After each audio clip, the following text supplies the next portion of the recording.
জুমার দিনে দুইটা সময় চলে গেল, সারাদিনে দুইটা সময় চলে গেল। এই দুইটা সময়ে আল্লাহর কাছে যা চাইতাম তাই পাইতাম।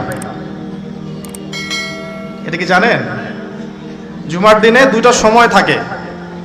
এই সময় আপনি যে দোয়াই করবেন আল্লাহ কবুল করবেন ইনশাআল্লাহ, যদি আপনার আকীদার মধ্যে শিরক না থাকে, আমলে বেদাত না থাকে এবং রিজিকটা হালাল হয়।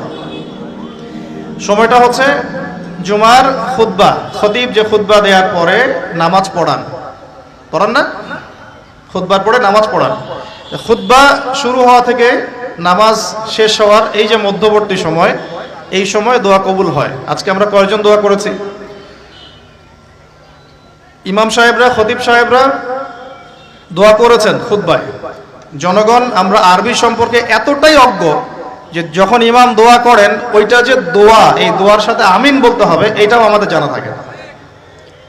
প্রত্যেক মেম্বার থেকে আজকে বলা হয়েছে আল্লাহুম্মা আইজ্জাল ইসলাম ওয়াল মুসলিমিন, তখন মানুষ বসে বসে আঙ্গুল ফুটায়, মোবাইল টিপে, জানেই না যে দোয়া হচ্ছে আল্লাহুম্মা আইজ্জাল ইসলাম ওয়াল মুসলিমিন, আল্লাহ ইসলাম এবং মুসলমানদেরকে তুমি ইজ্জত দাও, সম্মান দাও। ওয়াদিল্লাশ শিরকা ওয়াল মুশরিকিন, প্রত্যেক খতিব বলেছেন আজকে আল্লাহ তুমি মুশরিকদেরকে এবং শিরককে অপদস্থ করো। ওয়াদাম্মির আ'দা'আদ-দ্বীন, তোমার দ্বীনের যত শত্রু আছে আল্লাহ তাদেরকে ধ্বংস করে দাও। ওয়ানসুর ইবাদাকাল মুমিনিন, আল্লাহ তোমার মুমিন বান্দাদেরকে তুমি সাহায্য করো। এগুলো কি দোয়া না? দোয়া না? ভাগ্য ভালো মসজিদ কমিটি আরবি জানে না, নাহলে খতিব সাহেবের চাকরিও মনে হয় থাকতো না নাকি?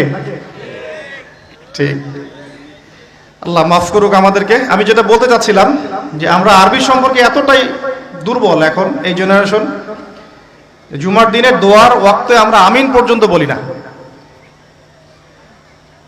আরেকটা সময় জুমার দিনে আসরের ওয়াক্তের পর থেকে মাগরিব পর্যন্ত, আসরের ওয়াক্তের পর থেকে মাগরিব পর্যন্ত এই সময়টুকুর মধ্যে দোয়া কবুল হয়। আজকে কয়জন দোয়া করেছি? দোয়া হবে নিজের জন্যে, নিজের পরিবারের জন্যে, নিজের আত্মীয় স্বজনদের জন্যে, নিজের রিজিকের জন্যে, ব্যবসার জন্যে এবং উম্মতে মুহাম্মাদির জন্য। আজকের আলোচনার বিষয় দোয়া নয়, কিন্তু দোয়া একটা খুব গুরুত্বপূর্ণ বিষয়। কোন কোন ক্ষেত্রে মুসলিমদের কাছে এই দোয়ার অস্ত্র ছাড়া এখন আর কোনো অস্ত্র বাকি নাই। তো এই অস্ত্রটা কি আপনারা প্রয়োগ করতে পারবেন না পারবেন না? আল্লাহ পাক তৌফিক দান করুন, আমিন। যখন মানুষের অস্ত্র ধরার সুযোগ থাকে না তখন তার অস্ত্রই হচ্ছে অস্ত্র। অস্ত্র কি মানে? চোখের পানি, এটাই আপনার অস্ত্র। ইমাম শাফিঈ রাহিমাহুল্লাহ বলতেন যে তাহাজ্জুদের ওয়াক্ত, মানে যখন শেষ রাত চলে আসে, তাহাজ্জুদের ওয়াক্তে যে দোয়াগুলো করা হয় এগুলো এমন এমন তীর বা এমন অস্ত্র যেটা কখনো ব্যর্থ হয় না। কে চিল্লাচিল্লি করছেন? পুরো আলোচনায় একবারও ঠিক বলার দরকার নাই, কারণ আপনি ঠিক বললেও যেটা ঠিক সেটা ঠিকই, আর যেটা আপনি ঠিক বলবেন না, কোরআন সুন্নাহ যদি ঠিক না বলে এটা ঠিক না। তো এই ঠিক বেঠিকের দরকার নাই। কারণ হচ্ছে আমরা যদি এই আয়োজনটা মসজিদে করতাম, আপনারা কি মসজিদে এরকম শোরগোল করতেন? কথা বুঝেন, যদি আমরা এই আয়োজনটা মসজিদের মধ্যে করতাম আপনারা কি মসজিদেও শোরগোল করতেন, হট্টগোল করতেন? যদি করতেন তাহলে সেটা হতো কিয়ামতের আলামত। কারণ নবী সাল্লাল্লাহু আলাইহি ওয়াসাল্লাম বলেছেন কিয়ামতের আগে আগে মসজিদগুলো হবে চাকচিক্যময় এবং মসজিদ থেকে হেদায়েত উঠে যাবে, মসজিদ থেকে হেদায়েত উঠে যাবে। এমন হাদিস এসেছে যে মানুষ জামাতে নামাজ পড়বে কিন্তু মুসল্লিদের মাঝে একজন প্রকৃত ইমানদার খুঁজে পাওয়া যাবে না। তা আপনাদের কি মনে হয় সেই যুগটা আসতে বাকি আছে অনেক? তো মসজিদে যদি শোরগোল হট্টগোল করা হয় এটা হচ্ছে একটা কিয়ামতের সাইন, যে কিয়ামতের আগে আগে মসজিদের শোরগোল হট্টগোল বেড়ে যাবে। আপনারা কি এটা চান? তো আমরা যদি এই আয়োজনটা মসজিদে করতাম আপনারা কি চিল্লাচিল্লি করতেন, হট্টগোল করতেন? মনে করেন এখন আমরা একটা মাঠেই বসে আছি কিন্তু এই মাঠে কোরআন এবং সুন্নাহর কথা হচ্ছে, আমরা কি হট্টগোল করব, শোরগোল করব? আল্লাহ পাক আমাদের সবাইকে কোরআন এবং হাদিসের সামনে আত্মসমর্পণ করার তৌফিক দান করুন। আজকে 5 ওয়াক্ত নামাজ কারা কারা পড়েছেন হাত তোলেন দেখি। মাশাআল্লাহ, হাত নামান। আজকে সারাদিনে সূরা কাহাফ পড়েছেন কতজন?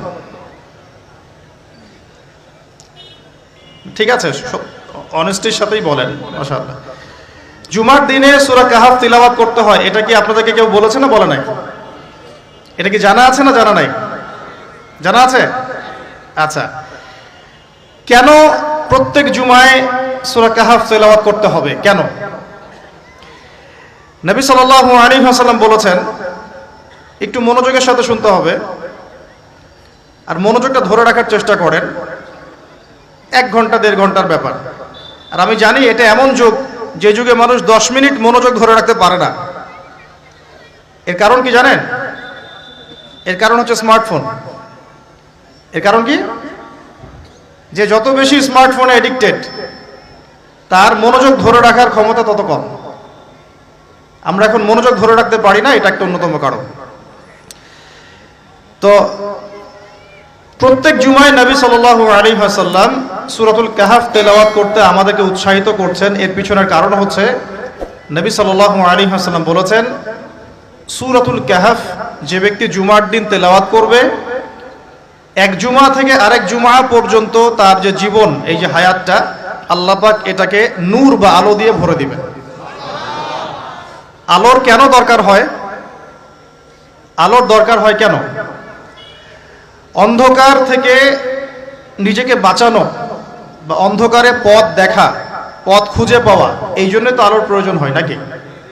তাহলে আপনার জীবনটাকে আলো দ্বারা ভরে দেওয়া হবে। অর্থাৎ আমরা যে পৃথিবীর জীবনে বসবাস করছি, চারপাশে অনেক অন্ধকার আছে, আছে কি নাই? এই অন্ধকারগুলো কাটিয়ে উঠতে আপনাকে সূরাতুল কাহাফ কাজে দিবে ইনশাআল্লাহ। তো নূর দিয়ে ভরে দেওয়ার অর্থ হচ্ছে আপনার জীবনটাকে আল্লাহ পাক ঈমানের নূর দিয়ে ভরে দিবেন ইনশাআল্লাহ। তো সূরা কাহাফের গুরুত্ব আছে না? আচ্ছা, 2, নবী সাল্লাল্লাহু আলাইহি ওয়াসাল্লাম বলেছেন যে সূরাতুল কাহাফ যে ব্যক্তি জুমার দিনে পড়বে এবং এর কমপক্ষে প্রথম 10টা আয়াত মুখস্থ করবে, তার জীবদ্দশায় যদি মাসিহুদ দাজ্জাল বের হয়, এই দাজ্জাল সেই ব্যক্তির কোনো ক্ষতি করতে পারবে না। খুশি হন নাই?